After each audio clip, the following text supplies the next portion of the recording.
Hi guys, I'm ArchieLuxury and today I'm doing an advertisement for one of my great fans here.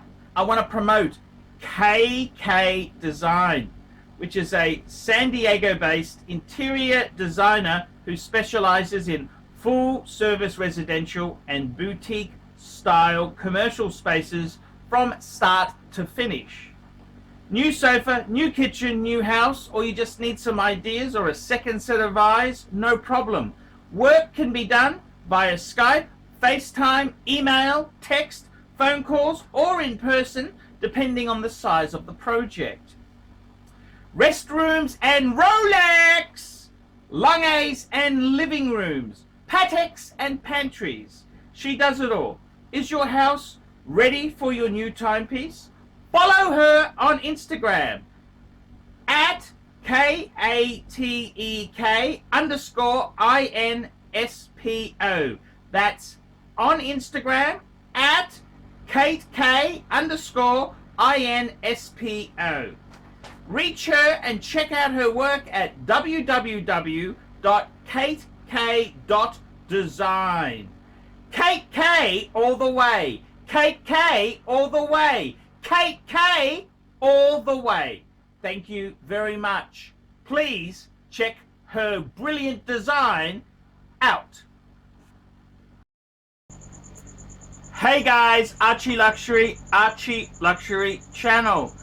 Today guys, I am doing a paid review. This is for one of the Singapore viewers. This is paid review 20J7. Before we start this review, a quick wristwatch check. I'm wearing a Patek Philippe 5196. It's the Grand Classique from Patek Philippe. Manual wind. Absolutely stunning. Okay, hi Arch the Great. Greetings from Singapore. After following your videos closely for a couple of months, I finally took the courage to submit a request for your kind self to review my modest collection and seek some advice on where I should go from here. Before I start, I must say that I'm a big fan of your nonsensical, in-your-face critics, honest and yet constructive feedback. Quick intro about myself. I'll be turning 40 next month. I came from a humble background and consider myself now a middle band income earner who works in a government ministry. I started collecting watches some 5 years ago and found myself currently stuck in a dilemma whether to stay within a certain brand or to venture out. My watch collection comprises the following in sequential order of purchase. Number 1, the Tag Heuer Carrera chronograph black dial with rubber strap. Number 2, Batman Rolex Batman GMT Master 2. Number 3, Grand Seiko Snowflake. Number 4, Rolex Yachtmaster 2 stainless steel. Number 5, Rolex Explorer 2 42mm black dial. Number 6, Rolex Hulk Submariner. Number 7, Rolex Coke GMT 2. And number 8, Rolex Black Dial Submariner, reference 16610. By adopting a winner mentality, I aspire to expand my collection to a perfect number of 10 watches at steady state. Maybe I will consider flipping a watch or two like my Explorer 2 or the Black Sub in order to manage my finances. Also, like to mention that my Tag Heuer and Rolex Batman are untouchable as they were gifts to me by my wife. What a cool Singaporean wife! My shortlist of watches with some end in mind in my collection is as follows. Okay, very interesting. Number 1, to stay within Rolex sports lines, Rolex Daytona stainless steel black dial reference 116520. I think this is the missing puzzle to my Rolex sports collection. That's the steel Daytona. Don't think I will go for the ceramic. Oh, he doesn't want to go for the ceramic. He's going steel Daytona with the steel bezel pre-ceramic. I don't think I'll go for the ceramic bezel model as the price is blown out of proportion in my opinion. I tend to agree. Number 2, to stay within Rolex but go vintage. Rolex Explorer 2 reference 16555 and Rolex Pepsi GMT 16710. Something special about these two timeless watches that speaks to me, or go hybrid with the Sky Dweller stainless steel blue dial. Number 3, to break the pattern, a Lange & Sun 1815 chronograph, pink gold, black dial. I consider this my grail watch. Will probably need to save for a few years to get there. Number 4, to go rogue. The latest blank pan 50 fathoms automatique caliber 1315.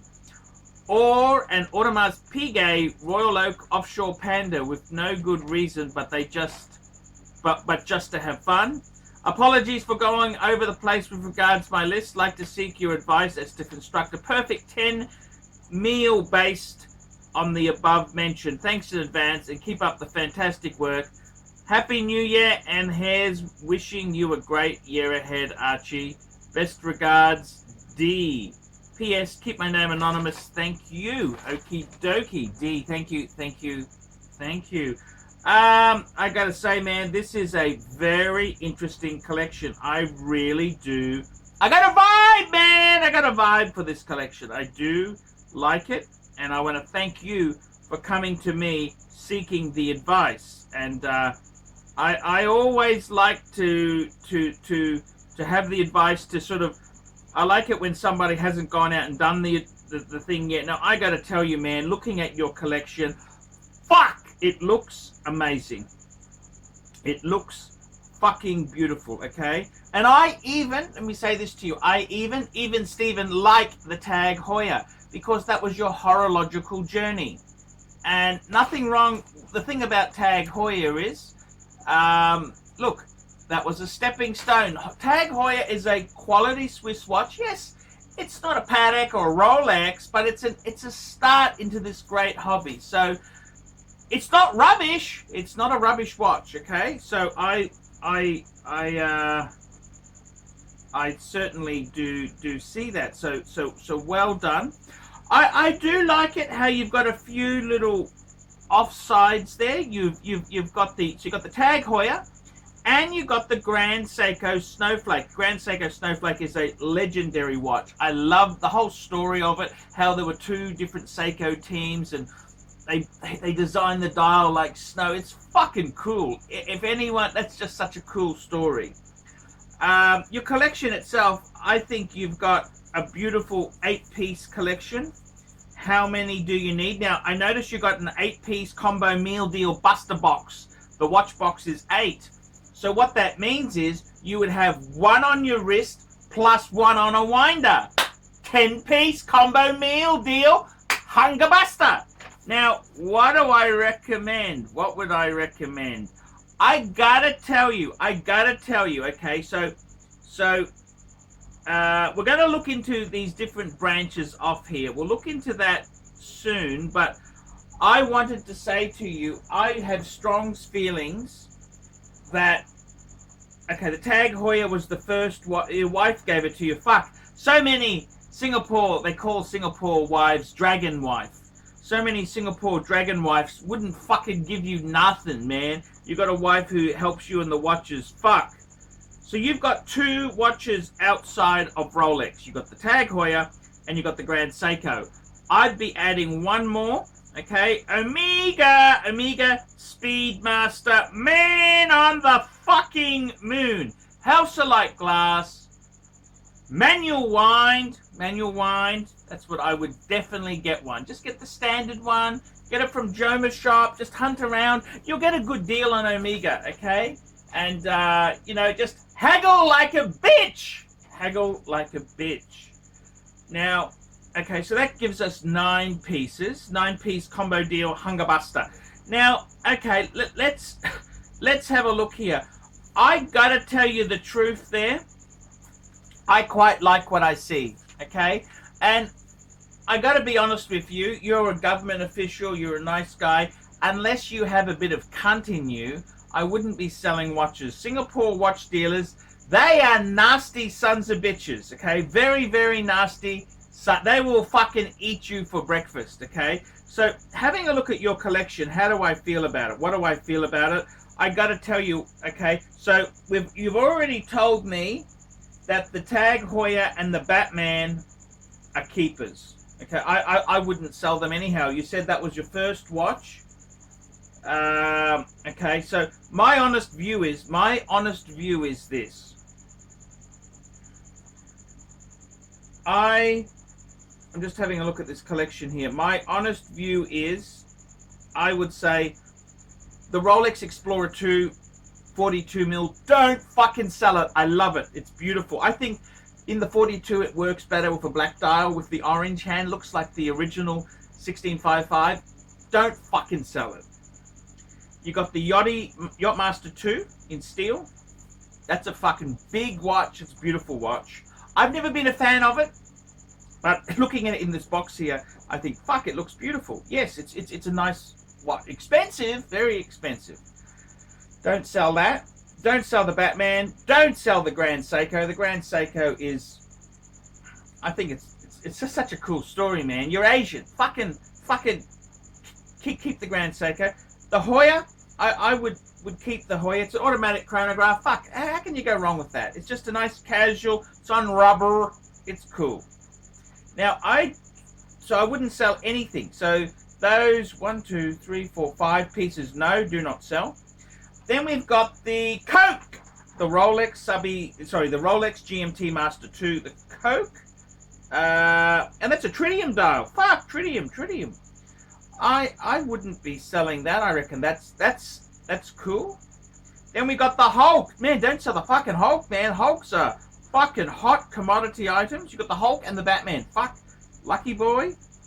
And then you've got the 16610, which is the black dial traditional. Is it a no holes case? Yes, no holes case as well. And that's a Swiss made one. So early 2000s, I think, on that there. Okay, so what's my verdict then? I can't find anything to sell, okay? And Singapore is full. The dealers in Singapore are fucking cunts. Fucking cunts. Okay, so I wouldn't be trading any of those in because they're just fucking assholes. Okay, so what I'd add, a 9th piece, I would be adding an Omega Speedmaster, okay? Because I think that's a beautiful. Now let's have a look at your choices here. Let's go through this. So firstly, to stay with the Rolex sports line, the Daytona. Look, seriously, all the Daytonas are fucking overpriced. Okay, they are fucking overpriced.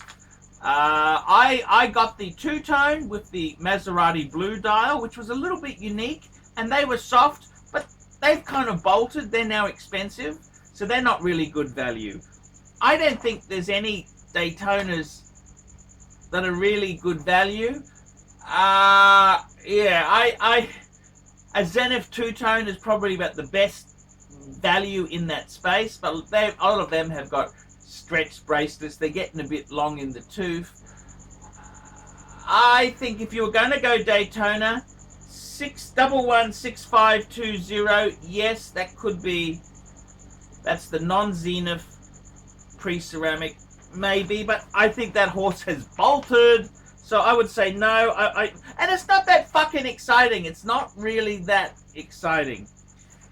Then you've got the second thing where you're thinking of going vintage. Well, I gotta be honest with you, man. You didn't tell me what your Coke was. What reference is your Coke? But I'd honestly say to you, 1655. The problem is in Singapore, a lot of the vintage is really fucked around with. Okay, the dealers in Singapore are unscrupulous, really fucking hard to deal with. I would not be buying vintage in Singers. Okay, that is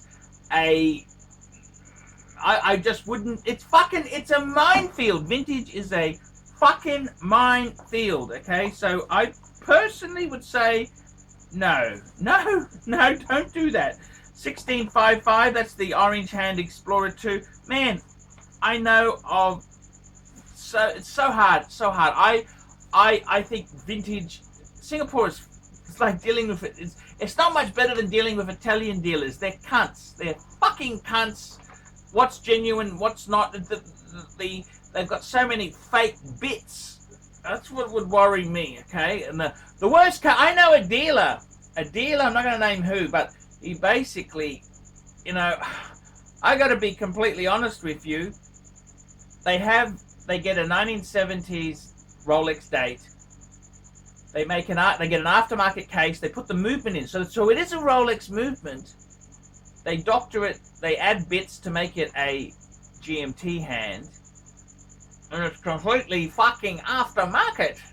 Besides the Rolex movement, it's a fucking bastard. And they even put genuine bracelet, any genuine bits they could possibly put in there. They do that as well.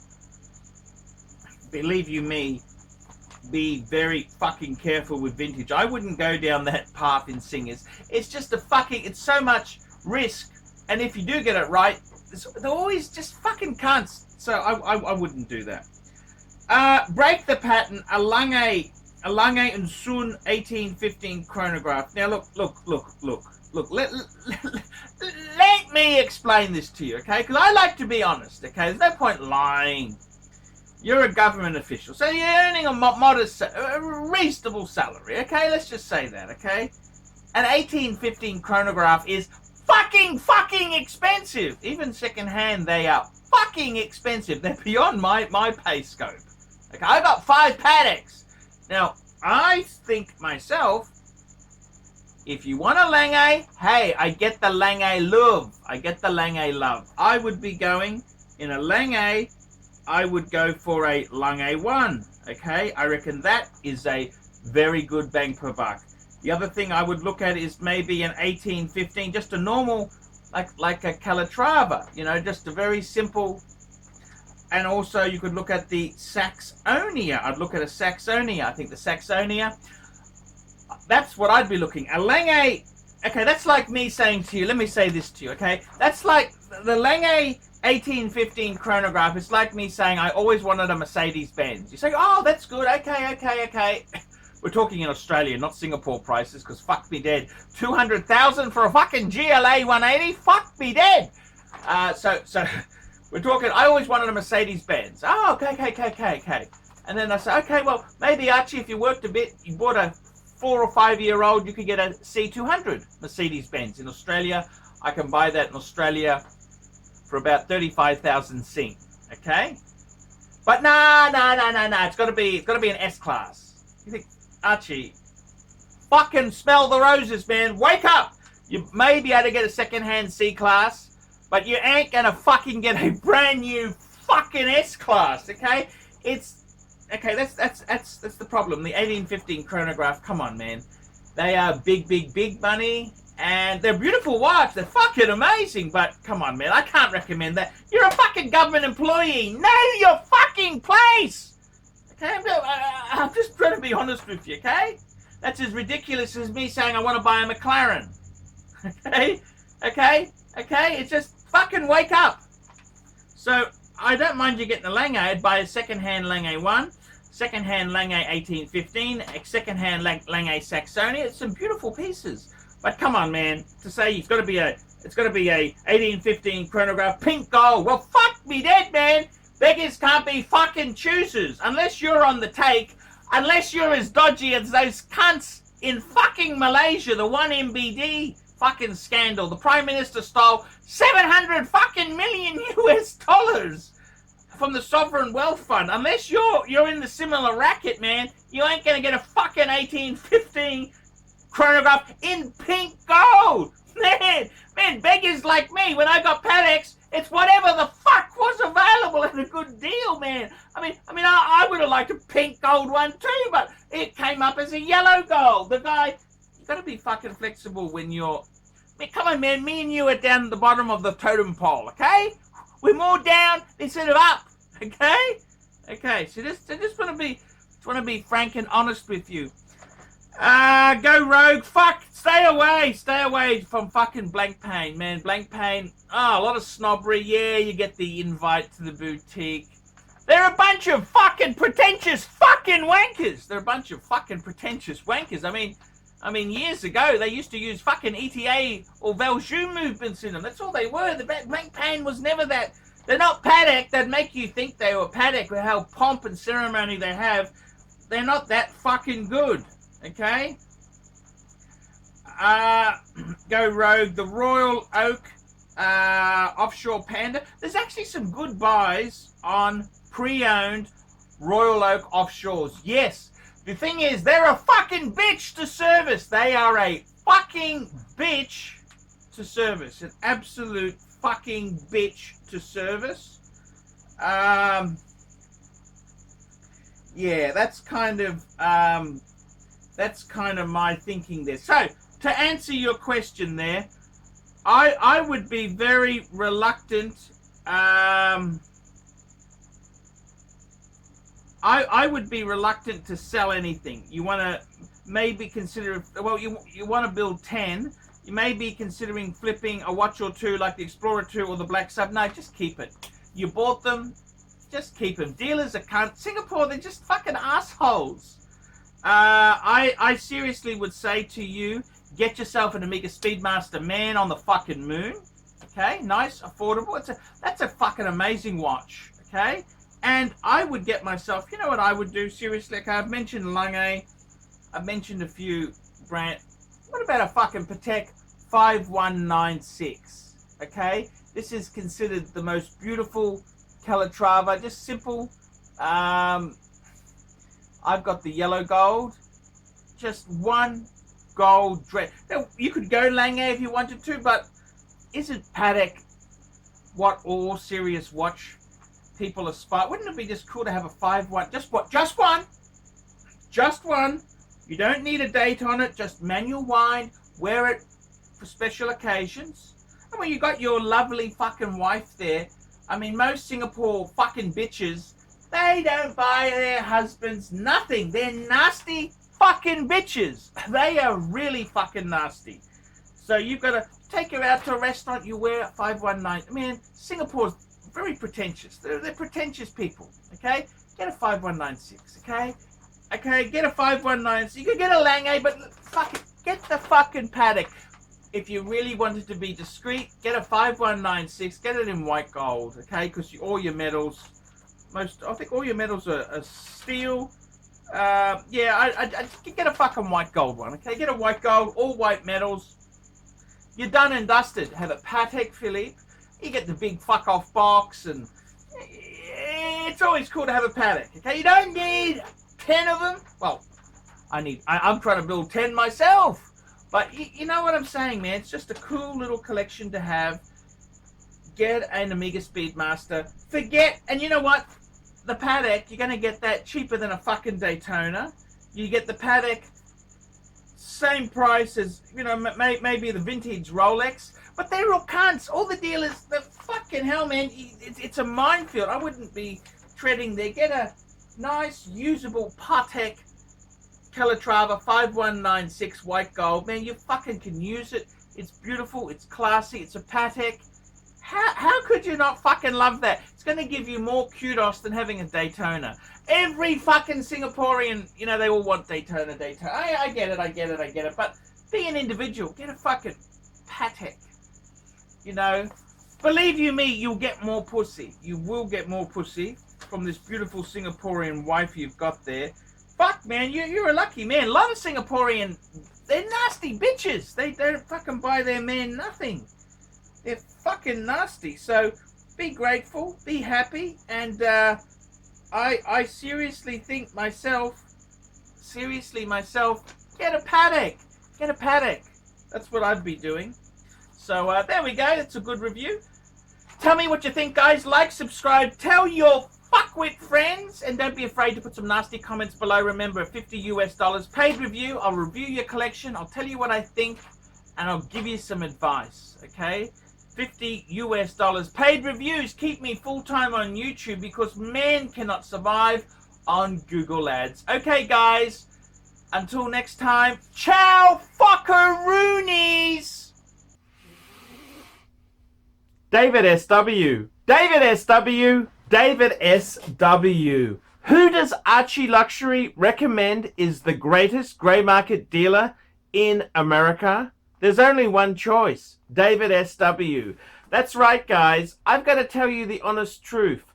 I have for a long time been looking for the perfect answer. Who do I recommend people go to see? Who do I recommend that people can go and buy watches? And I've got to be honest with you. The greatest pre-owned dealer for Rolex, Patek Philippe, Audemars Piguet is David SW. David SW. David SW. DavidSW.com. That's right, guys. I have been looking for a contact who I can very nicely refer people to. I am not in the selling business. Customer service, I'm too old to sell watches. I'm too old. I like to recommend my viewers to a reliable source. In Australia, I've got some great sources. There's Sydney Watch Exchange with Cove, Ronnie at Vintage Watch Co, Shani at European Watch Gallery. And in America, who is the best source for pre-owned Rolex? For all the hot models? There's only one person I would recommend, David SW. David SW, David SW. That is the premier source for pre-owned Rolex. I gotta be completely frank and honest with you. Guys, if you are looking for a hot Rolex model, there is only one place you can go to. David SW. David SW, David SW. Let's be honest, guys. There's no point schmoozing the dealers, the ADs. They're just a waste of time. Unless you're going to buy 20 pieces, you are wasting your time. What you're better off to do is pay the market premium and go to a good pre-owned dealer. Who do I recommend? David SW. David SW. David SW. That's correct, guys. I want to tell you this now. I 100% stand behind David SW. David SW, the greatest pre-owned dealer in the entire United States of America. That's right, the greatest pre-owned dealer for Rolex, for Patek Philippe, for Audemars Piguet, David SW. He even does things like FP Journe. David SW, David SW, David SW. That's right. If you want to buy a pre-owned Rolex, a Patek Philippe, Audemars Piguet, there's only one good source I would recommend. David SW, David SW, David SW. I'm Paul Pluta, the method actor who plays Archibald Chesterfield III, and I'm proud to recommend David SW. See you later. Thank you for watching this channel. Hi guys, ArchieLuxury on the ArchieLuxury and the Paul Pluta channel. Today guys, I want to introduce a new company. This is Fame City Property Solutions. That's correct. They're located in Northeast Ohio. And Fame City Property Solutions replaces non-efficient lights with energy-saving LED lighting. Now, I got to tell you, the guys at Fame City, they will install energy-saving LED lights at office buildings, commercial warehouses, home improvement stores, grocery stores, schools, parking lots, and other residential homes. Customers of Fame City Property Solutions can save hundreds and even thousands of dollars on their electricity bills. Now, you can email these guys at famecitypropertysolutions@gmail.com. That's all one word there. famecitypropertysolutions@gmail.com. Fame City Property Solutions, specializing in LED installations. Come on, guys, help this business out. Fame City Property Solutions in Northeast Ohio. Come on, guys, get on board here now with efficient, energy-saving LED lighting. Fame City Property Solutions.